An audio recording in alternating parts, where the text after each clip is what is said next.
దేవుని నామానికి మహిమ కలుగును గాక.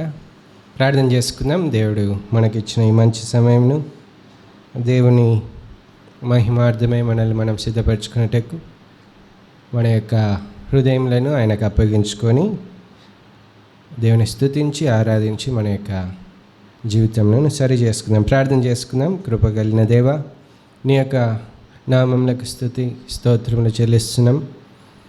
దేవా, మమ్మల్ని ప్రేమించి మా ఎడల నీ యొక్క వాత్సల్యతను చూపిస్తూ మమ్మల్ని నిర్మూలన చేయక మా అతిక్రమలను క్షమించి మమ్మల్ని శిక్ష నుంచి శాపం నుంచి తప్పించి ఈ యొక్క దినంన ఇలాగూ నిలబెట్టిన స్తోత్రములు. యవనస్తులమైన మాకు నీవు ఇచ్చిన గొప్ప ధన్యతను జాగ్రత్తగా ఉపయోగించుకునేటకు, నీ మహిమార్థమై మేము నిలబడుటకై, మమ్మల్ని మేము సరి చేసుకునేటకై నీవే మాకు కృపను అనుగ్రహించాం. నీ యొక్క వాక్యం యొద్దకు మేము వచ్చినాం, నీ సన్నిధికి మేము వచ్చినాం. మమ్మల్ని పరిశోధించి దేవుడుగా ఉన్నావు. మా యొక్క అంతరంగం అంతటిని ఎరిగిన దేవుడుగా ఉన్నావు. నీవే కనికరించి నా యొక్క జీవితంను, మా యొక్క జీవితంను బయలుపరిచి మాకు నీ యొక్క పరిశుద్ధతను దయచేయమని వేడుకొని వచ్చినాం. మరి ఈ యొక్క సమయంలో కొద్దిసేపు నిన్ను స్తుతించి మహిమపరచుచుండగా నీవే మాతో ఉండి ఉద్యమపు ఆత్మను మా మీద కుమరించి నీ యొక్క సన్నిధిలో నిన్ను స్తుతించేటప్పుడు, నాయన ఆరాధించేటప్పుడు ఆ ఆనందమును మేము పొందుటకు, ఆ యొక్క శక్తిని మేము పొందుటకు మీరే మాకు సహాయం చేసి నడిపించమని, మాతో మాట్లాడమని క్రీస్తు ప్రభు నామమున అడిగి ప్రార్థిస్తున్నాను తండ్రి. ఆమేన్.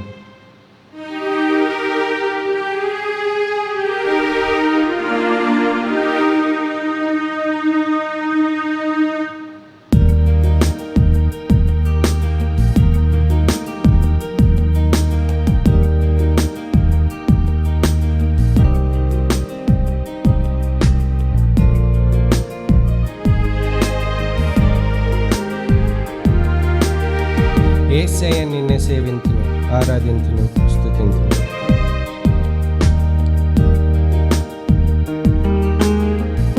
వచ్చినవారు ప్రతి ఒక్కరు నాతో పాటు కలిసిపోనండి. యేసయ్య నిన్నే సేవింతును, ఆరాధింతును, స్తుతింతును. యేసయ్య నిన్నే ప్రేమింతును, ఆరాధింతును, స్తుతింతును. నిండినైపోయా నిలమునిగి తేలాక, నా వల్ల కాదయ నిన్ను వీడి ఉండుట. బంధీనైపోయా నిలమునిగి తేలాక, నా వల్ల కాదయ నిన్ను వీడి ఉండుట. యేసయ్యా, యేసయ్యా, యేసయ్యా, యేసయ్యా, యేసయ్యా, యేసయ్యా, యేసయ్యా, యేసయ్యా. నన్ను వీడని నీ ప్రేమను, ఎడబాయని నీ కరుణను, వెన్నంటి ఉండే కృపలను వర్ణించగలనా? నన్ను వీడని నీ ప్రేమను, ఎడబాయని నీ కరుణను, వెన్నంటి ఉండే కృపలను వర్ణించగలనా?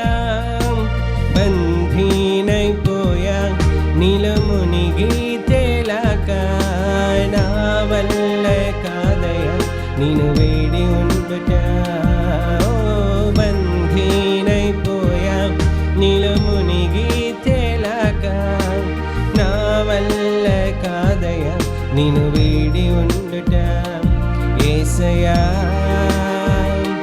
యేసయ్యా, యేసయ్యా, యేసయ్యా, యేసయ్యా, యేసయ్యా, యేసయ్యా, యేసయ్యా, యేసయ్యా.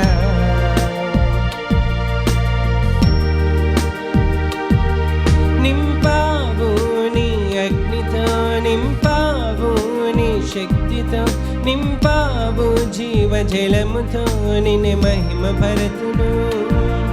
నింపావు నీ అగ్నితో, నింపావు నీ శక్తితో, నింపావు జీవజలముతో, నిన్ను మహిమ పరతును.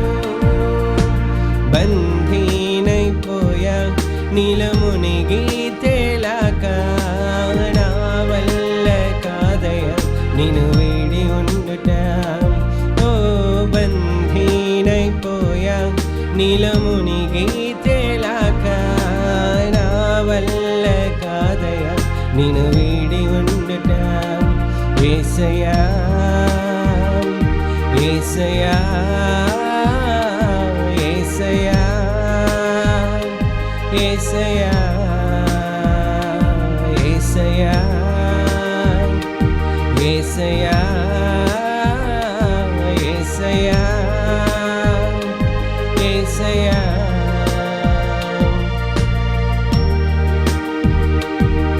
నీలో మునిగి తేలాక నీ విడుదలనే పొందాం.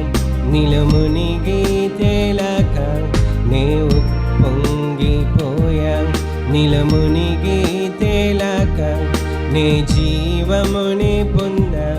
నీలో మునిగి తేలాక నే బంధీనైపోయా. నీలో మునిగి తేలాక నే విడుదలనే పొందా. నీలో మునిగి తేలాక నే ఉప్పొంగిపోయా. నీలో మునిగి తేలాక నే జీవముని పొందా. నీలో మునిగి తేలాక నే బంధీనైపోయా. యేసయ్యా యేసయ్యా యేసయ్యా యేసయ్యా యేసయ్యా యేసయ్యా యేసయ్యా యేసయ్యా.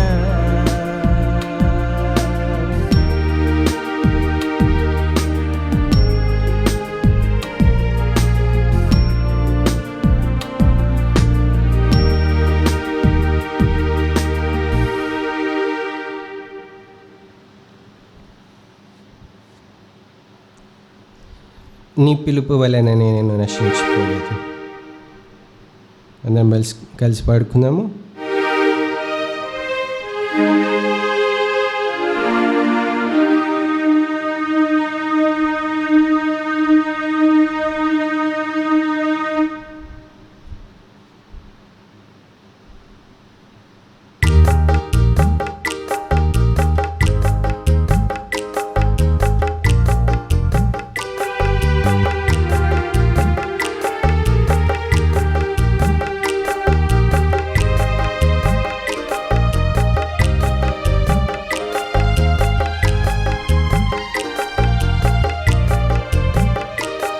నీ పిలుపు వలన నేను నశించిపోలేదు. నీ ప్రేమ ఎన్నడు నన్ను విడువలేదు. నీ కృప కాచుట వలన జీవిస్తున్నాను. నీ ప్రేమకు సాటి లేదు. నీ పిలుపు వలన నేను నశించిపోలేదు. నీ ప్రేమ ఎన్నడు నన్ను విడువలేదు. నీ కృప కాచుట వలన జీవిస్తున్నాను. నీ ప్రేమకు సాటి లేదు. నీ కృప కాచుట వలన జీవిస్తున్నాను. నీ ప్రేమకు సాటి లేదు.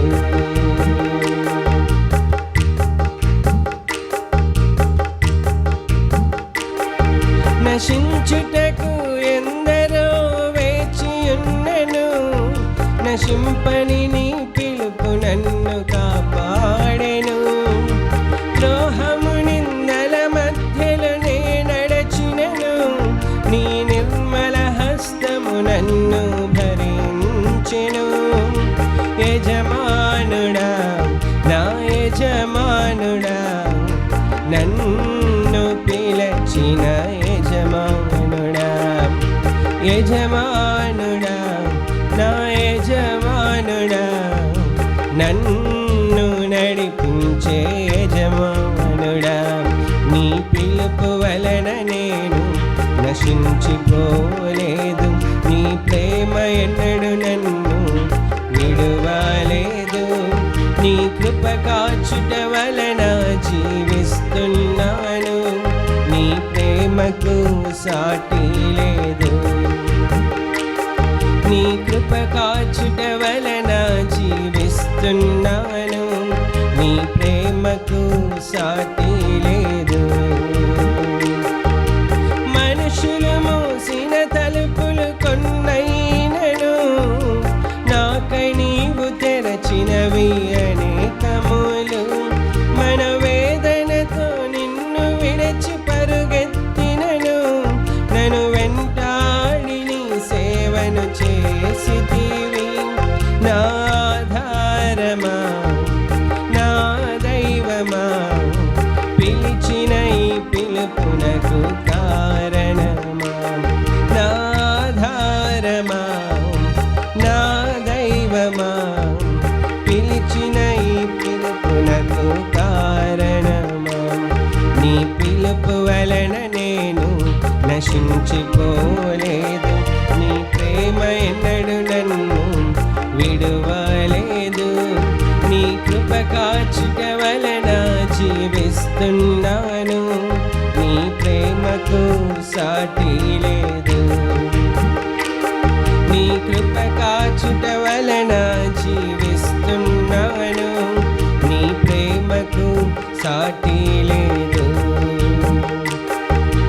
పిలిచిన నీవు నిజమైన వాడవు, నన్ను హెచ్చించే ఆలోచన గలవాడవు, ఏదేమైనను కొనసాగించితివి, నీపై ఆధారపడుటకు అర్హుడను, నిన్ను నమ్మెదను, వెంబడింతును, చిరకాలము నిన్నే సేవింతును, నిన్ను నమ్మెదను, వెంబడింతును, చిరకాలము నిన్నే సేవింతును, నీ పిలుపు వలన నేను నశించిపోలేదు, నీ ప్రేమ ఎన్నడు నన్ను విడువలేదు, నీ కృప కాచుట వలన జీవిస్తున్నాను, నీ ప్రేమకు సాటి లేదు, నీ కృప కాచుట వలన జీవిస్తున్నాను, నీ ప్రేమకు సాటి లేదు.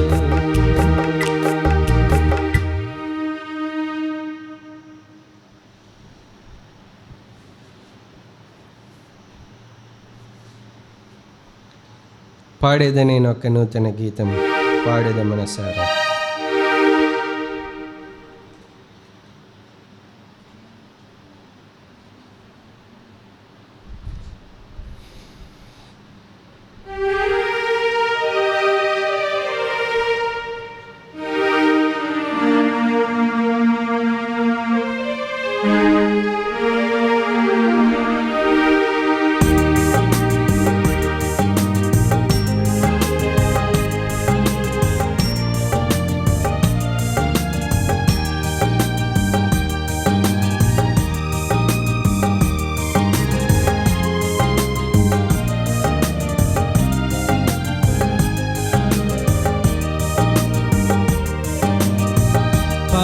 పాడేదనేనొక నూతన గీతం, పాడేద మనసారా,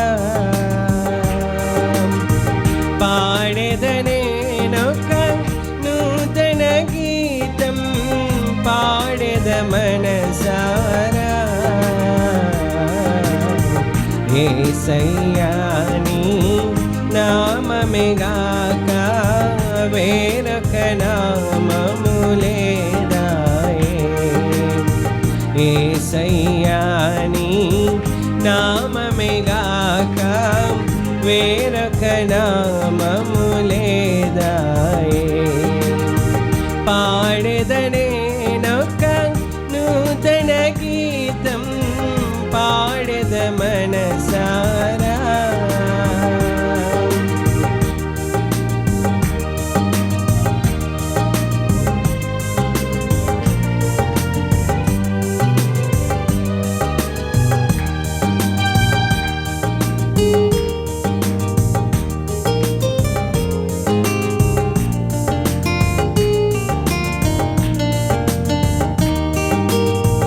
కలుషితమైన నది అయినేను, కడలి అయిన నీలో.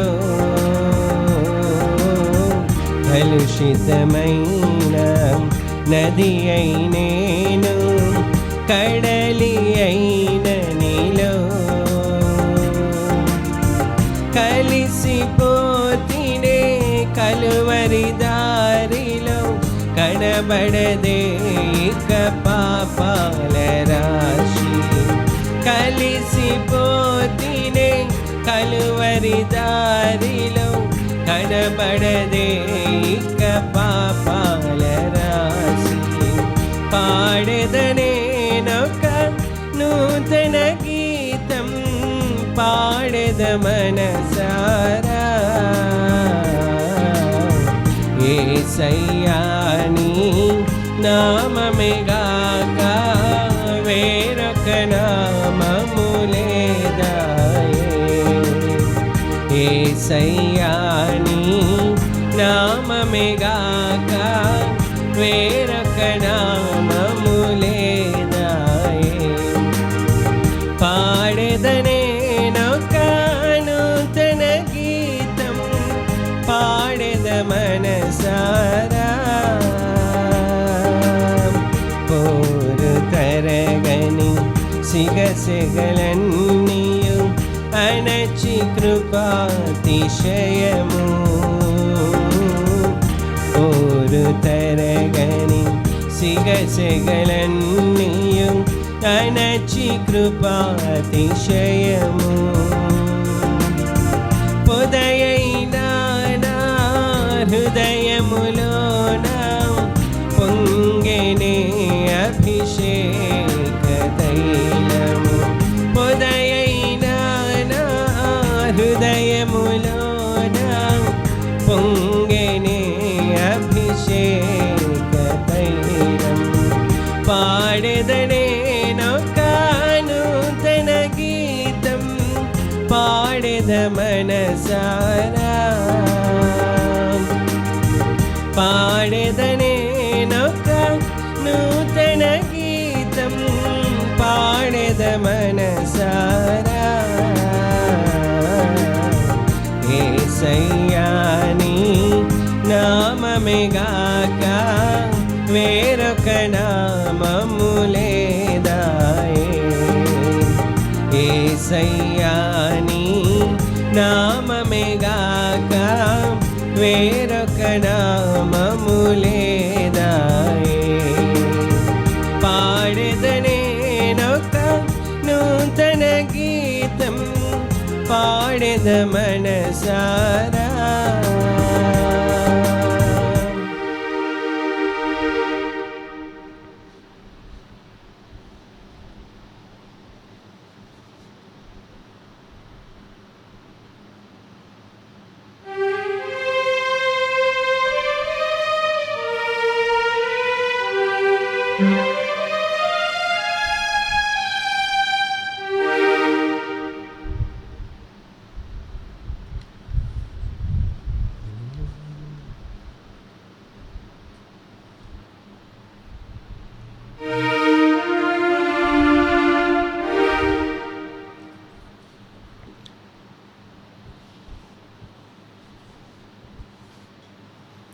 జుంటిదైన దారాల కన్నా యేసునామమే మధురమైన పాట పాడుకుని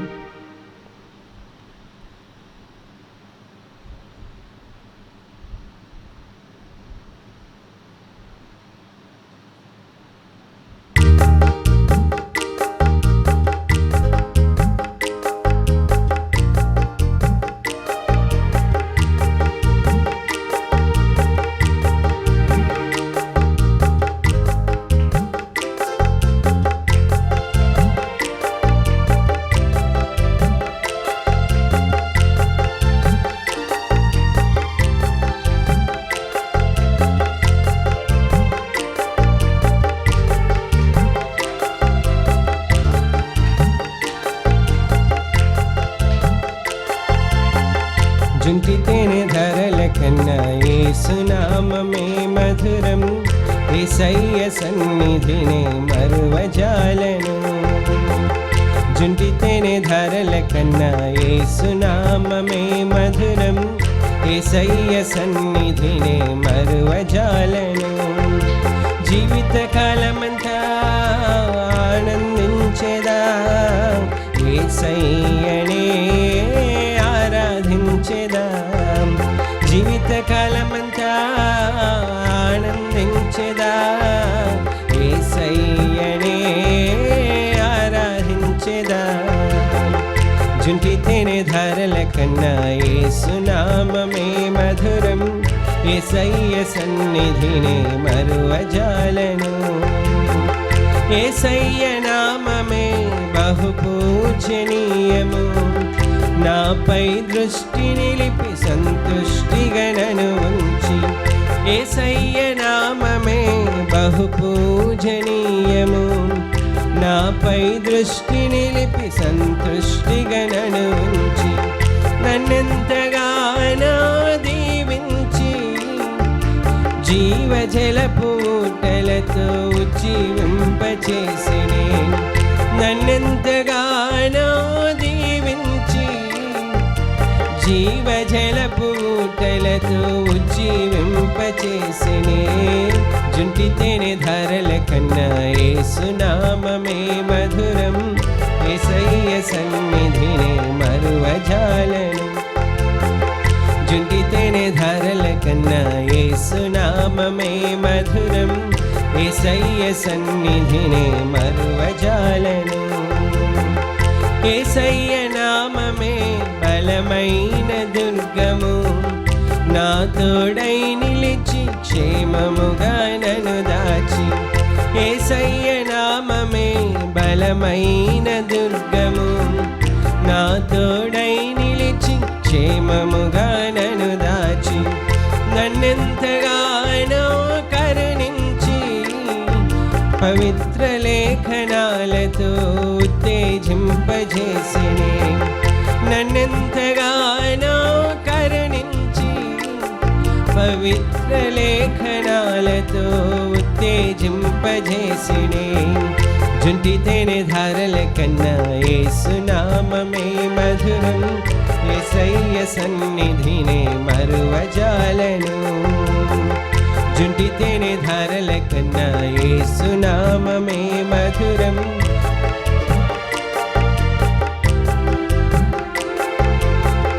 యేసయ్య నామమే పరిమళ తైలము, నాలో నివసించే సువాసనగా నన్ను మార్చి.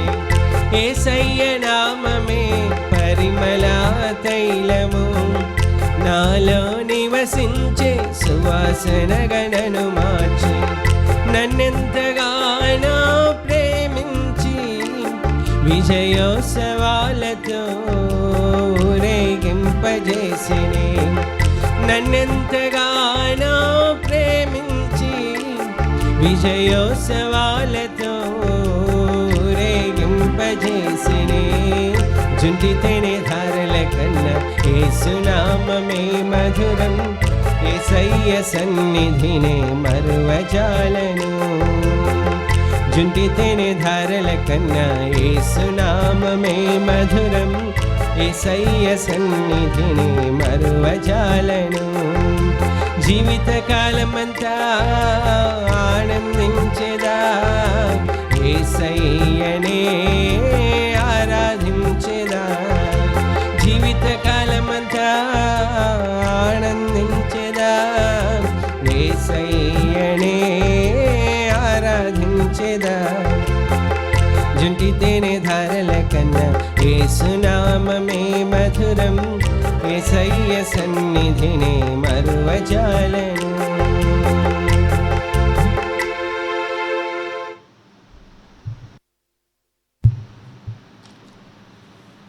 ప్రార్థన చేసుకుందాం.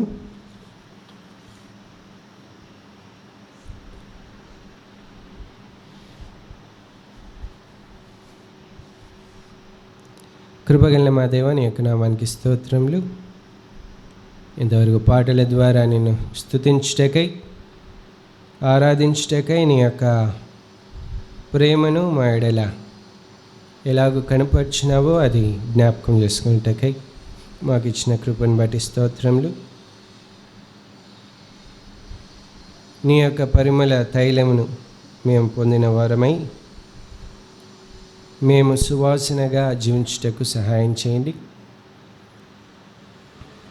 మేము లోకమునకు ఉప్పై ఉన్నాం, లోకమునకు వెలుగై ఉన్నాం. మేము నిస్సారమైన ఉప్పుగా ఉండనీయకుండా అనేకులకు రుచికరంగా, అనేకులకు ఆశీర్వాదకరంగా, ఉపయోగకరంగా ఉండుటకు సహాయం చేయండి. అనేకులకు వెలుగును అందించు వారంగా ఉండుటకు సహాయం చేయండి. దాని కొరకై మమ్మల్ని క్రమపరుస్తున్నందుకై స్తోత్రములు, క్రమపరచబోతున్నందుకై స్తోత్రములు. మరి యొక్క ఆదివారం నుంచి మేము వేటి విషయంలో వెనుకబడినామో వాటిని సరి చేసుకున్నటకై మాకు తరుణంనిచ్చినావు. దాని ప్రకారము మమ్మల్ని మేము సరి చేసుకొని నీకు ఇష్టలుగా జీవించుటకు సహాయం చేయండి. నీవే మాతో నడిపించమని, ఇక్కడ వచ్చిన వారితో మాట్లాడమని, వాడినైనా నన్ను ముట్టి, నా యొక్క పెదవులను ముట్టి బాగు చేసి పవిత్రపరిచి నీ నోటి మాటలను నా ద్వారా నీవే మాకు దయచేయమని క్రీస్తు ప్రభునామమున అడిగి ప్రార్థిస్తున్నాను తండ్రి. ఆమేన్. అనుకున్న ధ్యానించిన విధంగా, నిర్ణయించుకున్న విధంగా మనల్ని మనము సరి చేసుకోవాలి. దాని కొరకు మన యొక్క బలహీనతలు ఏమున్నాయో వాటిలోంచి ఎలాగ బయటికి రావాలి. దేవుడు ప్రతి ఒక్క సమస్యకు దాని మార్గం కూడా చూపించుతున్నాడు వాక్యంలో. నువ్వు ఎలాగో దాని నుంచి బయటికి రావాలి అనేది కూడా దేవుడు మార్గం చూపిస్తున్నాడు. కాబట్టి దేవుడు అంటున్నాడు, నీవు అలాగనే పడినట్టే నాకు ఇష్టం లేదు. దుష్టుడు మరణం నందుట చేత నాకు సంతోషము కలగదు అంటున్నాడు. కాబట్టి ఒక వ్యక్తి అలాగనే నశించిపోట ఆయనకి ఇష్టం లేదు కనుక దేవుడు ప్రేమించి మనకు మన యొక్క బలహీనతలను చూపించి దాన్ని సరి చేసుకోమంటున్నాడు. మనం చాలాసార్లు ఏం చేస్తుంటామంటే మన బలహీనతలను సరి చేసుకునేటకు మనము సిద్ధపడినప్పుడు అదే సమస్యలో లేదా అదే బలహీనతలో అలాగనే ఉండిపోతుంటాం. ఈ యొక్క గత వారము మనము అలాగూ ధ్యానించిన తర్వాత మనల్ని మనము ప్రశ్నించుకొని ఏమేమి సరి చేసుకోవాలని మనం ధ్యానించిన తర్వాత దేవుని అడిగినాను, దేవా నా పాపంను చూపించు అని ప్రార్థన చేసినప్పుడు దేవుడు నా పాపంను చూపించినాడు, నా బలహీనతలను చూపించినాడు. దేంట్లో దిగబడినానో, దేంట్లో దిగజారినానో అది నాకు చూపించినాడు. దేవుడు కూడా మీకు చూపించినాడు. దేవుడు అనేకులకు వారి బలహీనతలను చూపిస్తాడు. అయితే దాని నుంచి బయటికి వచ్చే మార్గము మనము ఆ యొక్క మార్గంను మనం తెలుసుకొని దాంట్లో వెళ్ళినప్పుడు ఖచ్చితంగా జయంని దేవుడు ఇస్తాడు. సరే, ఒక భక్తుడు అంటున్నాడు, కీర్తనల గ్రంథం 69వ అధ్యాయము 14-15 వచనములు. కీర్తనల గ్రంథము 69వ అధ్యాయము 14-15 వచనములు.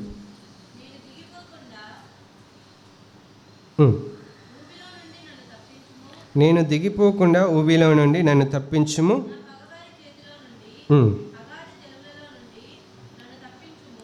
నన్ను తప్పించుము.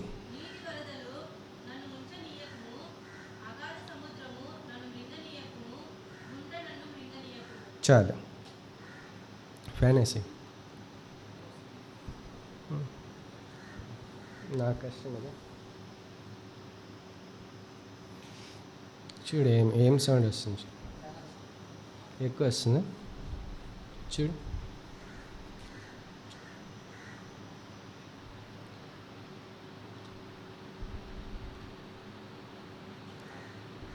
ఏం కాదు.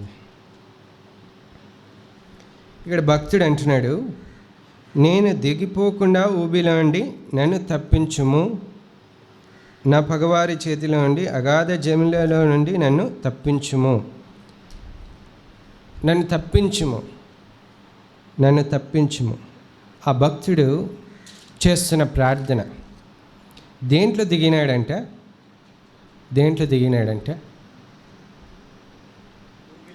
ఊబిలో దిగినాడంట. ఎందుకు దిగినాడో, ఊబిలో ఎందుకు దిగినాడో. చాలామంది యవనస్తుల పరిస్థితి ఈ దినములలో ఆ ఊబిలో దిగిన పరిస్థితి కనిపిస్తుంది. మనము కీర్తన గ్రంథం 40 అధ్యాయము 2వ వచనం చదువుకుందాం. త్వరగా చదువుకుంటే త్వరగా ముగించు. నాశనకరమైన గుంటలో నుండి,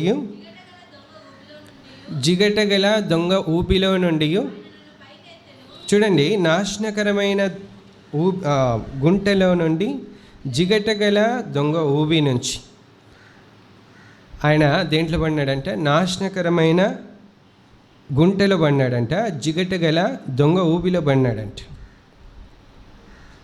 అలాగనే 69వ అధ్యాయంలో 2వ వచనం చదవండి.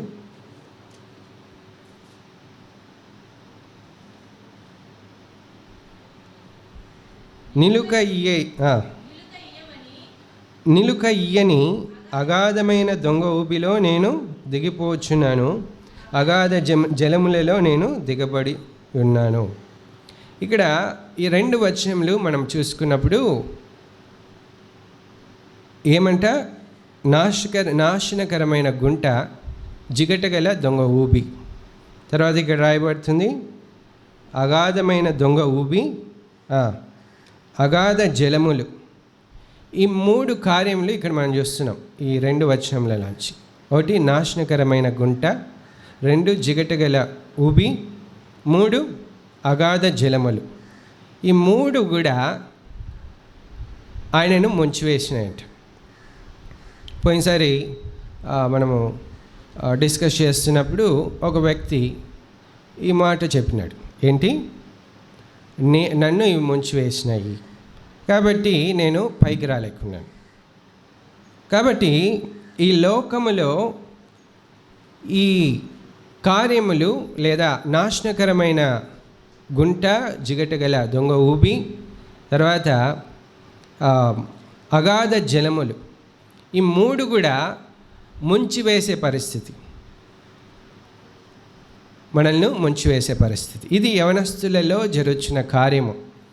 అందుకే వారు దేవుని వద్దకు వచ్చేదానికి ఆశపడరు, వారి యొక్క హృదయంలో మార్చుకునేటకు ఆశపడరు.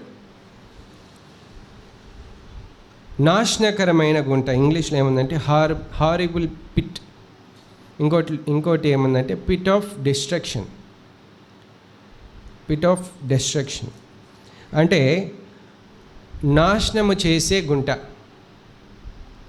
ఇంకోటి భయంకరమైన గుంట. 2 మీనింగ్స్ ఉన్నాయి. నాశనము చేసే గుంట, ఇంకా భయంకరమైన గుంట. దాంట్లో పడినాడంట ఆ భక్తుడు, ఎవరైతే రాస్తున్నాడో దాంట్లో పడినాడంట. యవనస్తులు అనేక సార్లు అలాంటి గుంటలో పడిపోయిన స్థితిలో ఉంటారు. అంటే నాశనకరమైన గుంట అంటే అర్థం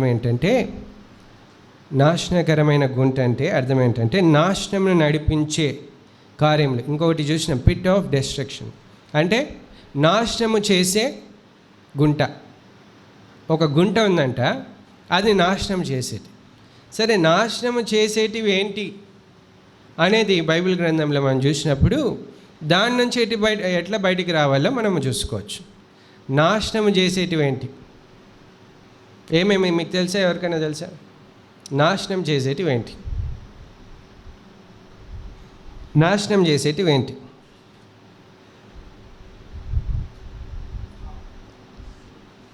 మీకు తెలిసినవి చెప్పండి, త్వరగా చెప్తే త్వరగా ముగించుదాం. గర్వం ఎక్కడుంది? ఆ రెఫరెన్స్ సామెతల గ్రంథంలో ఉంది. ఏమంట?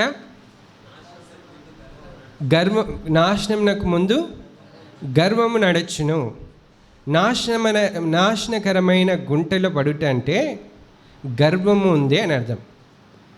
కాబట్టి ఒక మనుష్యుడు నాశనకరమైన గుంటలో పడి ఉన్నాడా లేదా అనేది ఎటో తెలుస్తుంది అంటే గర్వం ఉందా లేదా అనేది.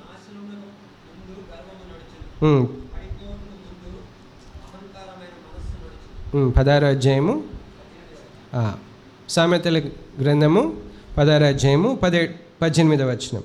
నాశనంకు ముందు గర్వము నడుచును. చాలామంది అంటారు, మీకు ఒక ప్రశ్న రావచ్చు, అసలు గర్వం ఉందో లేదో ఎట్లా తెలుస్తుందని. గర్వం ఉందో లేదో ఎట్లా తెలుస్తుందని. నాశనము వస్తుంది, నా జీవితము నాశనం నాకు నడుస్తుంది అని తెలిసిన ప్రతి ఒక్కరు గమనించుకోవాల్సింది ఏంటంటే గర్వం ఉందని అర్థం.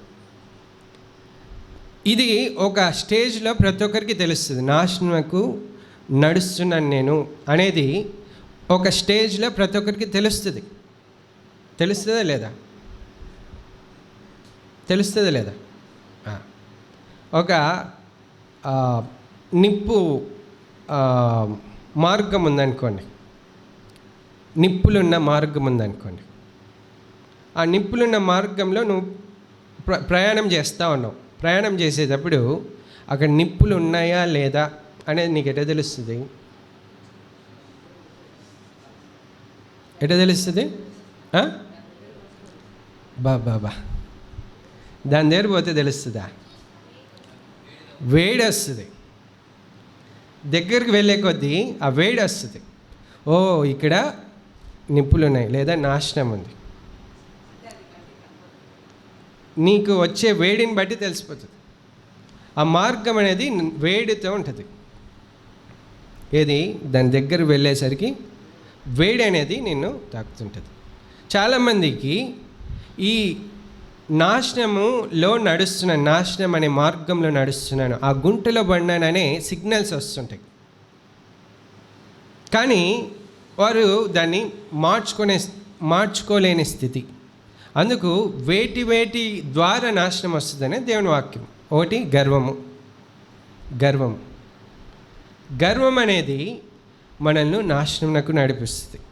కాబట్టి నా జీవితము నాశనమైన మార్గంలో నడుస్తుంది, నాశనకరమైన మార్గంలో నడుస్తుంది అన్నప్పుడు నువ్వు ప్రశ్నించుకోవాల్సింది, సరి చేసుకోవాల్సింది గర్వము మొదటిది.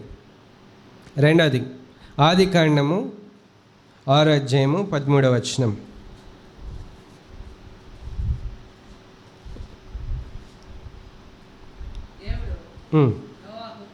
నోవహుతో భూమి బలాత్కారముతో నిండి ఉన్నది. చదవండి. నా సన్నిధిని వారి అంతం వచ్చినది, వారిని భూమితో కూడా నాశనం చేయుదును. ఏంటంట? బలాత్కారం అంటే బలవంతంగా. నీలో బలాత్కారం ఉందంటే, బలవంతంగా తీసుకుంటున్నావంటే అంటే వైలెన్స్ ఉందని అర్థం. వైలెన్స్ ఉందని అర్థం అంటే క్రూరత్వం ఉంది. నీలో క్రూరత్వము, కోపము, చంపాలనే మనస్సు, ఇవి ఉన్నాయంటే ఆటోమేటిక్గా నువ్వు నాశనమైన మార్గంలో నడుస్తున్నావు అని అర్థం. కొంతమంది ఆ క్రూరత్వం ఎక్కడి వరకు ఉంటుందంటే, నేను నా తల్లిదండ్రులు చెప్పింది నేను చెయ్యను, నా సహోదరుడు చెప్పింది నేను చేయను, నేను నాశనమైన అవుతుంది కానీ వాళ్ళు చెప్పింది నేను చేయను. ఒక సహోదరుడు మాట్లాడుతున్నాడు, నేనేమైనా పర్లేదు కానీ దేవుని దగ్గర మాత్రం రాను అంటున్నాడు. ఉదయం నేనేమైనా పర్లేదు. అది క్రూరత్వం, బలాత్కారం. అది నాశనం నాకు నడిపిస్తుంది. కాబట్టి బలాత్కారం ఉందేమో చూసుకోవాలి, అంటే నీలో క్రూరత్వం ఉందేమో చూసుకోవాలి. క్రూరమైన స్వభావం, ద్వేషించే స్వభావం, అది నిన్ను నాశనంకు నడిపిస్తుంది. ఇంకా ఇదే ఆదికాండంలో 19:13 చదవండి. పాయింట్స్ రాసుకుంటూ ఉండాలి, దాన్ని బట్టి సెర్చ్ చేసుకోవచ్చు.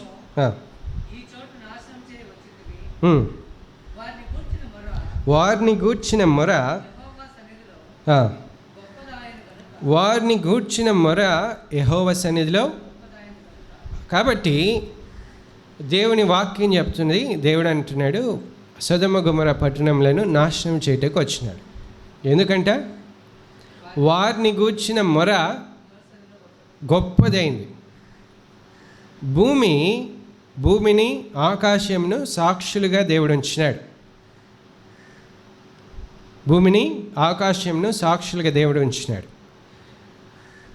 అంటే ఈ భూమి ఆకాశము ఏమంటాం, భూమి ఏమంటుంది, మొరపెడుతుందంట. భూమి మొరపెడుతుంది. ఇంకో దగ్గర ఇర్మియా గ్రంథంలో రాయబడుతుంది, ఎందుకు వర్షాలు రావంట, ఎందుకు అకాల వర్షాలు రావంట. అకాల వర్షాలు వస్తుంటాయి లేదా వర్షాలు రావు. మీ యొక్క దేశంలో మీ యొక్క పాపం వల్లనే.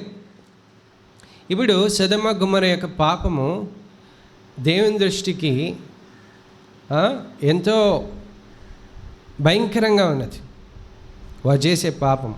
ఇప్పుడు ఇక్కడ వాక్యంలో చెప్పబడుతుంది, వారి యొక్క మొర దేవుని సన్నిధికి చేరినది, అంటే భూమి మొరపెట్టినది. మన యొక్క పాపము బహుఘోరమైనప్పుడు, భయంకరమైన పాపపు స్థితిలో మనము జీవిస్తున్నప్పుడు నాశనం వస్తుంది.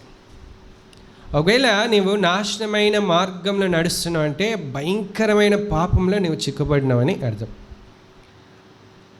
భయంకరమైన పాపములతో నీవు నిండుకొని ఉన్నావని అర్థం. దేవుడు చూచినప్పుడు అక్కడ నీతిమంతుడు ఒక్కడు కూడా లేడు. దేవుని వాక్యం సెలవిస్తుంది, నీతిమంతుడు అయిన లోతు మాత్రం ఉన్నాడంట అక్కడ. అయితే దేవుడు ఆ యొక్క స్థలంను లేదా ఆ దేశంను బాగు చేయుటకై లేదా విడిచిపెట్టుటకై, తన యొక్క ఉగ్రతను తీసివేయుటకై ఆ లోతు యొక్క నీతి కూడా సరిపోలే. కొన్నిసార్లు అనుకుంటాము మన నీతి సరిపోతుంది, ఆ నీతిని బట్టి దేవుడు మనల్ని రక్షిస్తాడు, ఆ నీతిని బట్టి దేవుడు మనల్ని ఈ పరిస్థితుల్లోంచి, ఈ యొక్క నష్టంలోంచి బయటకు వేస్తాడని. మన నీతి సరిపోదు. అక్కడ మనం చూస్తే అబ్రహాము దేవుని దగ్గర అడుగుతూ ఉన్నాడు, 50 మంది, 45 మంది, 40 మంది, 10 మంది. అంటే అక్కడ నీతిమంతులు లేరు. ఒక్క నీతిమంతుడు ఉన్నా కూడా దేవుడు విడిచిపెట్టేవాడు.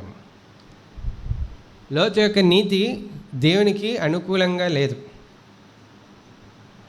కాబట్టి మనల్ని మనము సరి చేసుకోవాలి. మనం చాలాసార్లు మంచివారం అనుకుంటాం, మన నీతి సరిపోతుంది అనుకుంటాం. అది దేవునికి అంగీకారంగా ఉందో లేదో మనం చూసుకోవాలి. కాబట్టి నాశనం చేసేది ఏంటి? ఇంకోటి, పాపము, భయంకరమైన పాపములు నీలో చొరబడి అది నిన్ను పూర్తిగా గ్రుడ్డితనంలోకి తీసుకొని వెళ్ళినప్పుడు ఆ పాపము నిన్ను నాశనంలోకి నడిపిస్తుంది.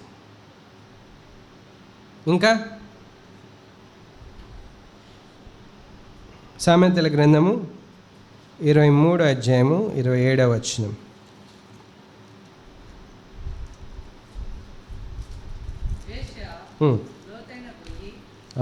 వేశ్య లోతైన గొయ్యి,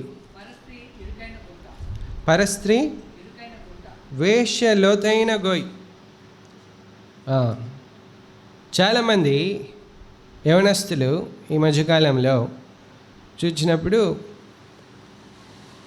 ఈ యొక్క ఫేస్బుక్, ఇన్స్టాగ్రామ్ వలన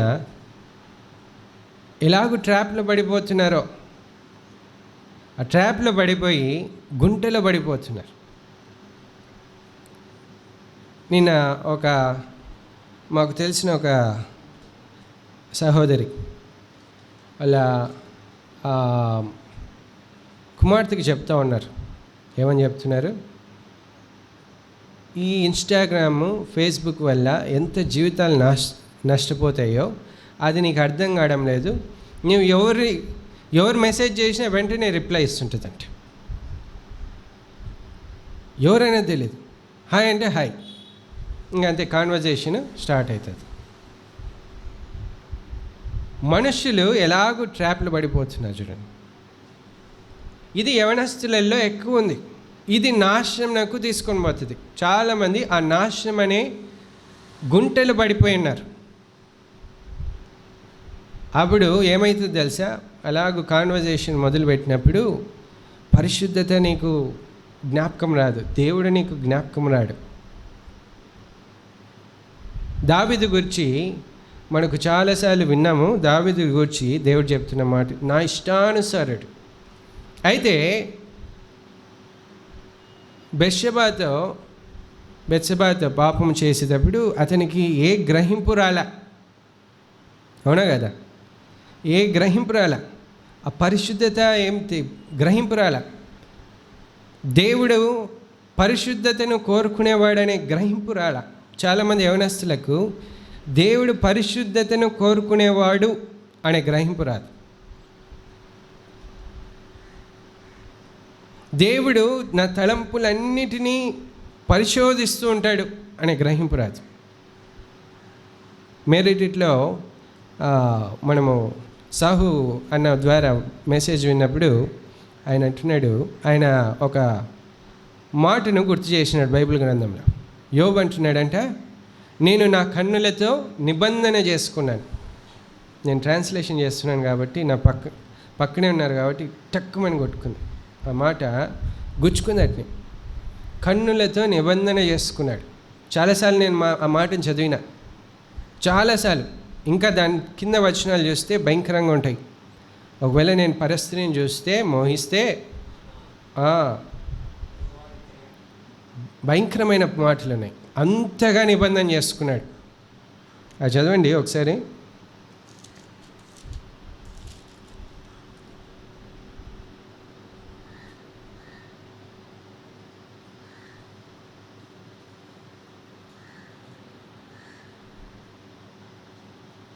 నేను 9వ వచనం, నేను హృదయమున పరస్త్రీని మోహించిన ఎడల, నా పొరుగువాని ద్వారమున నేను పొంచి ఉన్న ఎడల, నా భార్య వేరొకని తిరుగలి విసురునుగాక, ఇతరులు ఆమెను కూడునుగాక.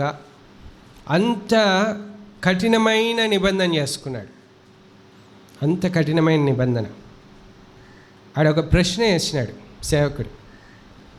ఎన్నిసార్లు ఒక అమ్మాయిని చూసినప్పుడు అబ్బాయి, అబ్బా ఈ అమ్మాయి చాలా బాగుంది అని ఒక తలంపుతో ఉంటారు కదా, వెంటనే పాపం చేసేసినారు. అమ్మాయిలు అబ్బాయిని చూసినప్పుడు, అబ్బా ఎంత అందంగా ఉన్నాడు, ఎంత బాడీ, ఎంత మంచి బాడీ ఉంది అన్నారో వెంటనే పాపం చేసేసినట్టే. అయితే అదంతా, ఆ పరిశుద్ధత, ఆ నిబంధనలు అన్నీ పక్కన పెట్టేసి ఏం చేస్తున్నారు? హాయ్ అంటే అంతే, ఇంకా కాన్వర్జేషన్ స్టార్ట్ అవుతుంది, చాటింగ్ స్టార్ట్ అయిపోతుంది. అది ఎక్కడి వరకు తీసుకుని పోతుంది? ఎంత అపరిశుద్ధంగా తీసుకుపోతుందో. కొన్నిసార్లు ఆ చాటింగ్ ఎక్కడికి పోతుంది అంటే అపవిత్రమైన మాటలు చాట్ చేసే స్థితిలోకి తీసుకుపోతుంది. అపవిత్రమైన మాటలు, అలాంటి పరిస్థితి. కాబట్టి ఏమంటున్నాను, వేశ్య లోతైన గోయి. కాబట్టి ఆ నాశనం అనే గోతిలో పడిపోవచ్చు. ఇప్పుడు నాశనం నాకు నడిపించే కార్యంలో మనం చూసుకున్నాం. వీటిలో ఏమేమి మనలో ఉన్నాయో దాన్ని పరీక్షించుకొని సరి చేసుకోవాలి.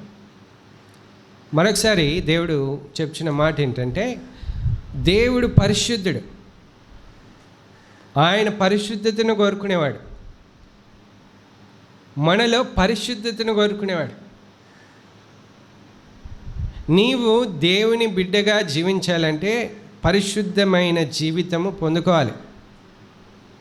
ఏ నాశనమైన గుంటలో పడినావో, ఏ భయంకరమైన బలాత్కారంతో నింపబడి ఉన్నావో, ఏ గర్వంతో నింపబడి ఉన్నావో, ఏ దుష్టత్వంతో నింపబడి ఉన్నావో, ఎవరితో కనెక్షన్స్ పెట్టుకొని ఉన్నావో వాటన్నిటిని సరి చేసుకో. అర్థమవుతుందా? నెక్స్ట్ ఏమంట వాక్యం ఏం చెప్తుంది? నాశనకరమైన గుంట. నెక్స్ట్ జిగటగల దొంగ ఊబి. ఏమంట? జిగటగల దొంగ ఊబి. ఎలాగుంటుంది అది జిగటగల దొంగ ఊబి? ఊబి అంటే ఎవరికైనా తెలుసా? ఊబి చూడండి, ఊబి అంటే అదేం చేస్తుంది, దానికి మీనింగ్ ఏముంది తెలుసా? ఒక సాఫ్ట్ అర్త్ ఉంటుంది, లేదా మెత్తని భూమి ఉంటుంది. దాంట్లో దిగినప్పుడు అది మనల్ని లాక్కుంటుందంట, కానీ మనం పైకి రాలేమంట. అది మనల్ని లాక్కుంటుంది. భక్తుడైన ఆ కీర్తనాకారుడు ఏమైనా రాస్తున్నాడంటే, ఆ జిగటగల దొంగ ఊబి నుంచి నన్ను పైకి లాగు. చూడండి 69వ కీర్తనలో మనం చూసుకున్నాం 2వ వచనం. మళ్ళీ ఒకసారి చదవండి.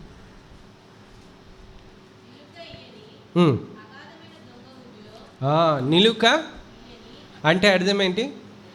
నిలబడలేని ఆ దొంగ ఊబిలో నేను దిగిపోవచ్చున్నాను. చాలామంది యవనస్తులు నిలవలేక దిగబడిపోతుంటారు. దేంట్లో నిలవలేక?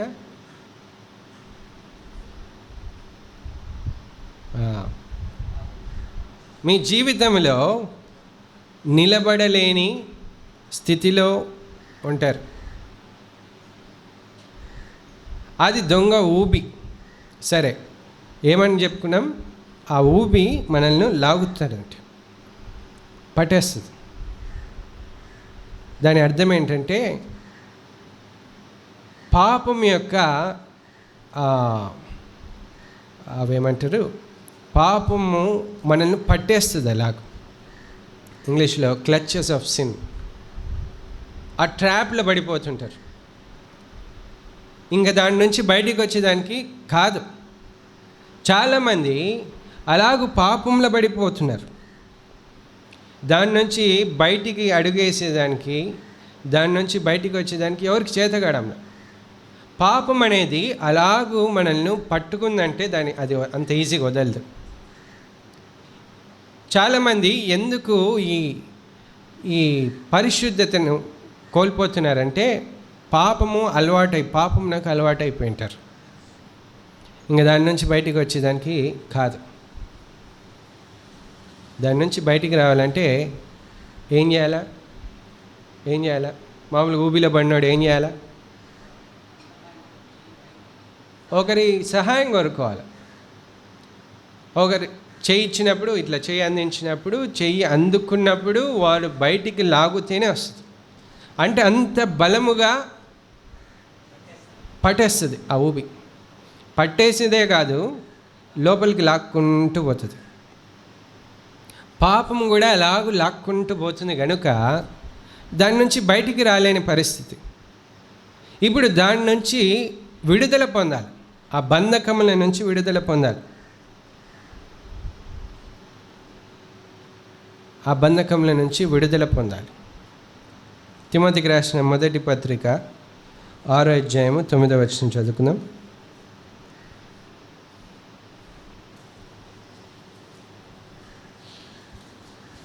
త్వరగా చదవండి. తిమోతికి రాసిన మొదటి పత్రిక 6వ అధ్యాయం 9వ వచనం. ధనవంతులగుటకు అపేక్షించువారు శోధనలోను ఉరిలోను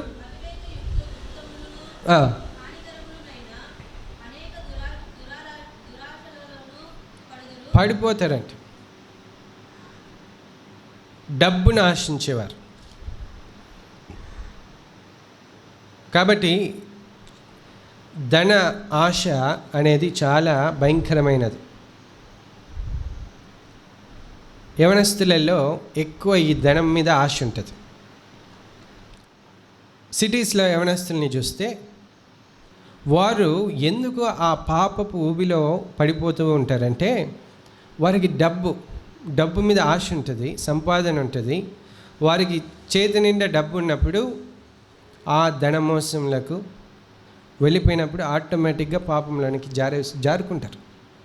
ఇంకా ఆ పాపం పట్టుకుందంటే వదలరు. అందుకు ఎప్పుడు కూడా మన ఆశలు ఎట్లుండాలంట, మన ఆశలు ఎట్లుండాలి? పైనున్న వాటి మీదనే మనం దృష్టి పెట్టుకోవాలి. పైనున్న వాటి పైన ఏమున్నాయి? దేవుడు ఉన్నాడు, దేవుని యొక్క రాజ్యం ఉంది, దేవునితో సహవాసం కలిగి ఉన్నటకు మనము ఇష్టపడాలని అర్థం. చాలామంది అలాగ చేయకపోవటం వలన ఇతర ఆశలలో పడిపోతుంటారు. అందుకే దేవుని వాక్యం ఏం చెప్తుందంటే, వ్యభిచారిణులారా, ఈ లోక స్నేహము దేవునితో వైరం. కాబట్టి నీ యొక్క ఆశలు దేనిపైన ఉన్నాయి?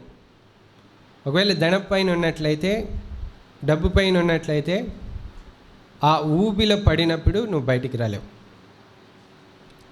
అలాగనే పాపములు అనేకమైన పాపములు ఉన్నాయి. దానిలో నిన్ను పట్టుకొని దాని యొక్క చెరలో ఉంచుకునే పాపములు కొన్ని ఉన్నాయి. వ్యభిచారము, త్రాగుడు, కాముకత్వము, ఇవి దాని చేతుల్లో చిక్కించుకొని వదలకుండా ఉన్నాయి పాపంలో. దీని నుంచి బయటికి రావాలంటే దేవుని యొక్క సహాయం కావాలి. దీని నుంచి బయటికి రావాలంటే ఒకటే చేయాలి. పౌలు భక్తుడు ఏమని మొరపెడుతున్నాడు దేవునికి? అయ్యో, ఇట్టి మరణకరమైన శరీరం నుండి నన్ను ఎవడు విడిపించగలడు? ఇలాంటి పరిస్థితి నుంచి నన్ను ఎవడు విడిపించగలడు? మనము కీర్తనల గ్రంథం 40 అధ్యాయం 1 వచనంలో చూసినప్పుడు ఆ భక్తుడు అదే మొరపెడుతున్నాడు, కన్నీళ్లు విడిచినాడు. చూడండి,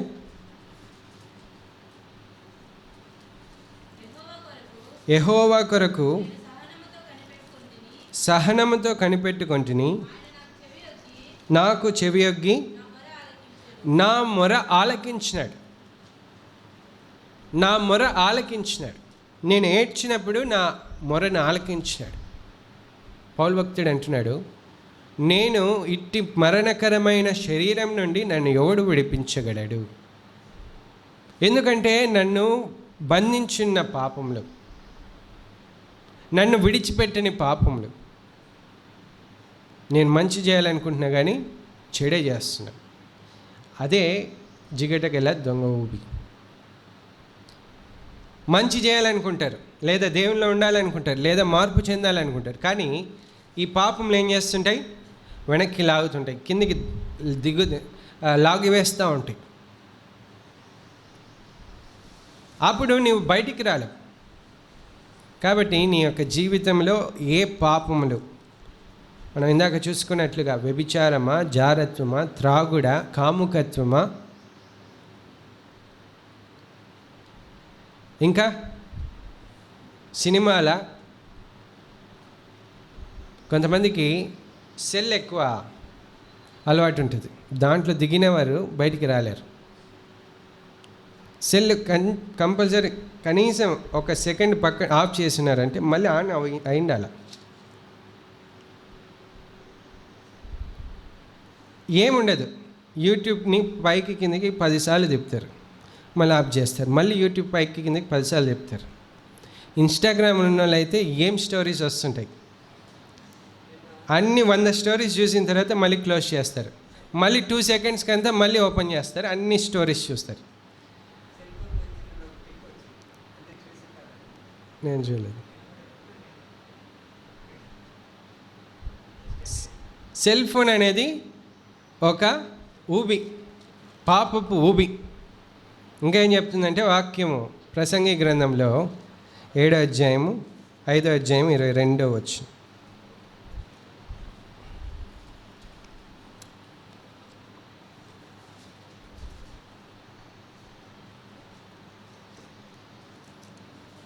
క్షమించండి, 7వ అధ్యాయం అనుకుంటా. ప్రసంగి గ్రంథం 7వ అధ్యాయము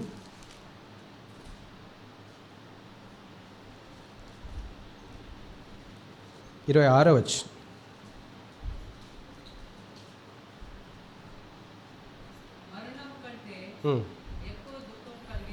కలిగించినది ఒకటి నాకు కనబడెను, అది వలల వంటిదై ఉరుల వంటి మనస్సును.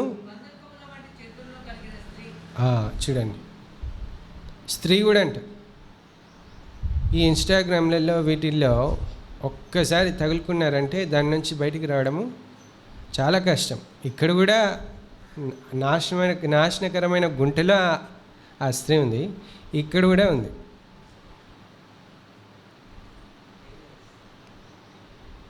బాయ్స్ కూడా అలాగనే తయారైనారు. బాయ్స్ కూడా అలాగనే ఉన్నారు. కొంతమంది బాయ్స్ ఎవరు దొరుకుతారా అని చూస్తుంటారు. దొరికితే చిక్కించుకుంటే ఇంకంతే. గర్ల్స్ కూడా అలాగనే ఉన్నారు. సేమ్ ఇప్పుడు అదే అడుగుతున్నారు కదా, మాకు కూడా బాయ్స్కున్న రైట్సే మాకు కావాలి. కాబట్టి ఇద్దరు ఈక్వల్గా ఉన్నారు, ఎవరు తక్కువ కాదు, ఎవరు ఎక్కువ కాదు. కాబట్టి ఇది మనకు చాలా జోక్గా ఉంటుంది, కానీ నిజానికి ఎంత ఊబిలో పడిపోయిన స్థితి, దాని నుంచి బయటికి రాలేని స్థితి. దేవుని వాక్యం చెప్తుంది, ఇది ఈ ఊబి నీకు నీవు కల్పించుకున్నావంట. ఏంటంట? ఈ ఊబి నీకు నీవు కల్పించుకున్నావు. పాపంలోనికి పరిగెత్తిందే నీవు, పాపంలోని దిగబడిందే నీవు, దాని నుంచి బయటికి రాలేని పరిస్థితి కూడా నీదే. చాలామందికి పాపము చేయాలంటే చాలా ఇష్టం, అది వ్యభిచారము జారత్వం చేయాలంటే ఇంకా ఇష్టం. అందుకోసమే ఈ ఇన్స్టాగ్రామ్లలో ఫేస్బుక్లలో వాళ్ళ జీవితాలను వారి యొక్క శరీరాలను అలాగ అమ్మేసుకుంటుంటారు. అయితే నీవు ఆ ఊబిలోంచి బయటికి రావాలంటే ఒకటే చేయాలి, దేవుణ్ణి దగ్గర ఏడవాలి, ప్రభువా నన్ను బయటికి లాగు, నన్ను బయటికి లాగితే తప్ప నేను బయటికి రాలేను, లేకపోతే నీకు విడుదల రాదు. అర్థమవుతుందా? నీవు మార్పు చెందాలని ఆశపడినావు. అదే మనం ఇందాక కీర్తనల గ్రంథంలో 40వ అధ్యాయంలో చూసుకున్నాం. నన్ను విడిపించమని మొరపెట్టినాడు, దేవుడు విడిపించినాడు.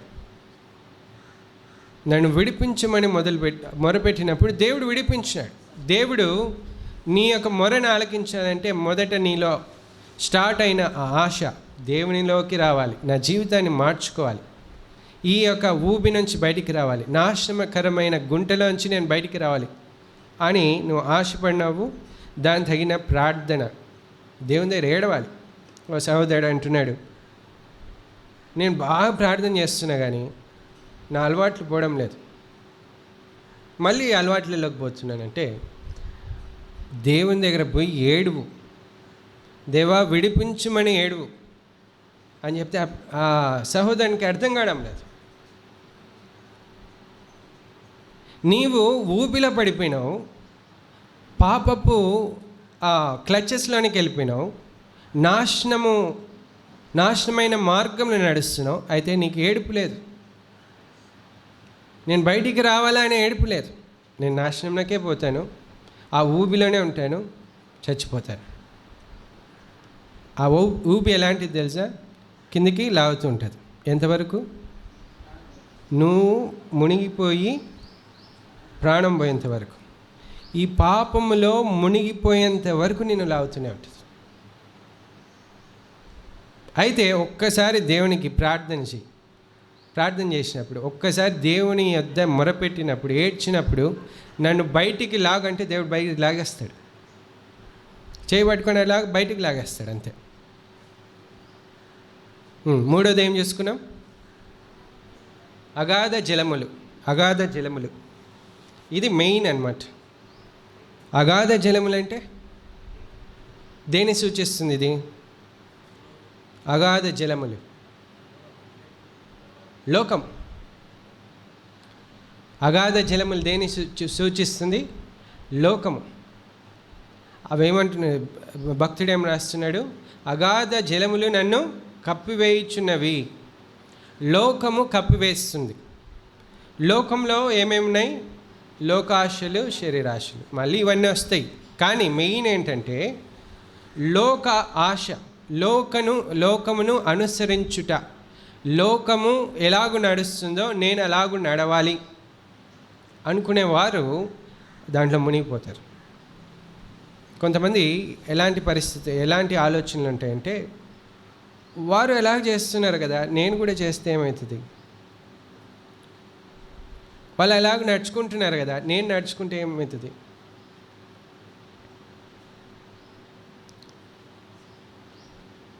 వాళ్ళు ఎలాగ లిప్స్టిక్ వేసుకున్నారు కదా, నేను వేసుకుంటే ఏమవుతుంది? అలాంటి ఆలోచనలు నిన్ను ముంచేస్తాయి. ఆ ఆలోచనలే నిన్ను ముంచివేసి లోకంలో కలిపేస్తుంది.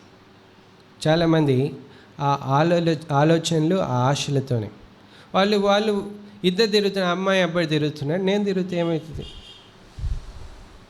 కానీ స్టాండర్డ్స్ మర్చిపోతున్నారు.